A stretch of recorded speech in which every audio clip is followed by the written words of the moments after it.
Et on retrouve Sacha Goldberger du lundi au mercredi à 16h20.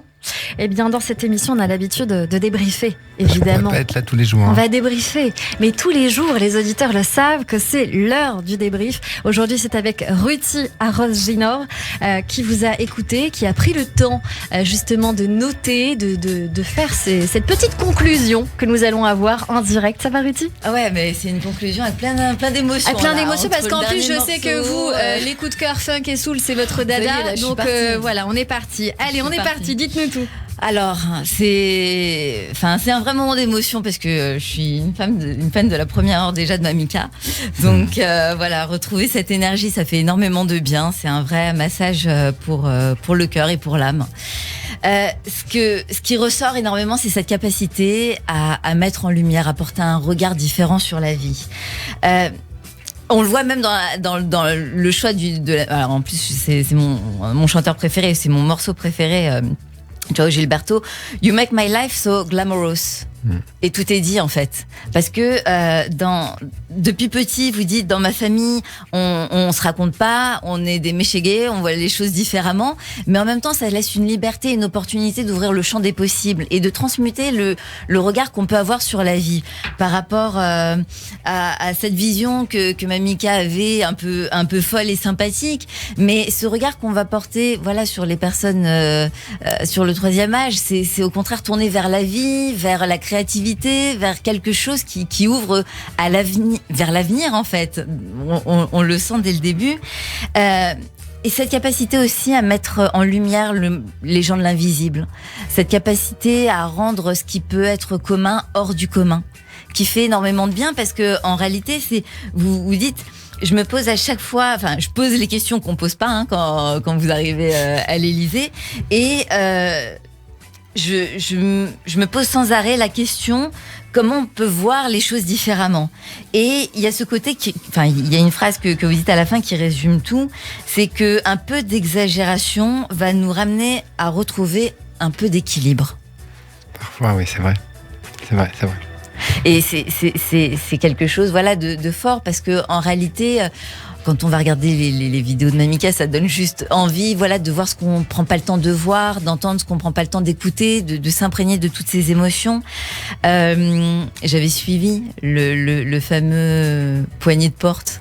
Et je trouve que c'est un symbole magnifique parce que, avec une poignée, on ouvre, on ferme, on ouvre, mais on est sur la continuité. On est sur quelque chose qui nous permet de rester en lien.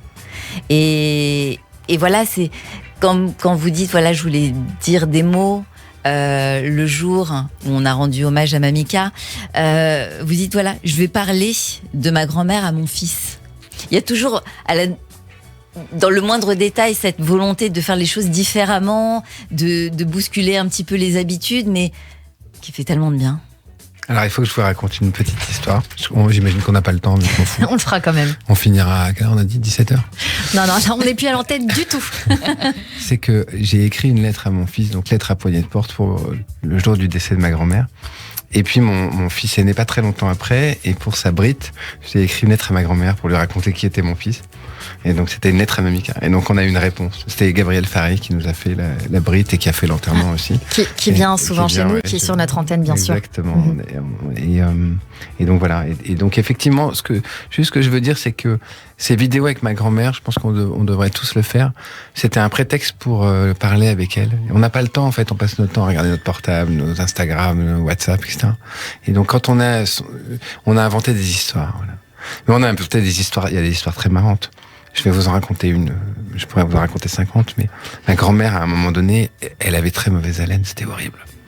Et donc, on dit pas à sa grand-mère, t'as mauvaise haleine. Enfin, moi, je dis pas ça.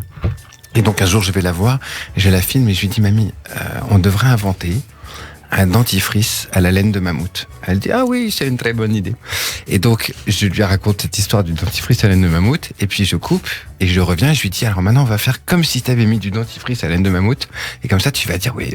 Et donc, j'ai refait une deuxième vidéo, et dans la deuxième vidéo, elle dit, bonjour, je suis Mamika, j'ai mis du dentifrice à la laine de mammouth. Et elle savait pas, mais en fait, on était en train de parler, elle et moi, de ce truc, du fait qu'elle se brossait pas les dents depuis quelques jours et qu'il fallait tenir. Et pour finir mon histoire, elle a eu 102 ans, elle est morte à 102 ans, mais à l'âge de 100 ans, on était à l'hôpital, et on a reçu des sacs entiers, mais des sacs entiers de lettres. Et dans ces sacs, il y avait des gens qui étaient très créatifs. Et il y a quelqu'un qui nous a envoyé il avait fait fabriquer à la main un truc de signal, un dentifrice signal à la laine de mammouth. Excellent. Je me suis dit, c'est magnifique. Voilà. Eh ben, écoutez, on va s'arrêter sur ça parce que c'est trop joli. Merci beaucoup, Ruti Arroginor, d'avoir été avec nous, bien sûr, pour débriefer justement sur cette belle émission avec vous, Sacha Goldberger, photographe du livre Les Invisibles de l'Élysée, sorti aux éditions Les Presses de la Cité. Et puis, pour Portrait croisé pour l'ancienne Cultura, il y a encore plein d'autres projets, bien sûr, à venir pour soutenir le féminisme à travers Alfred Hitchcock. Un petit mot de la fin, un petit mot.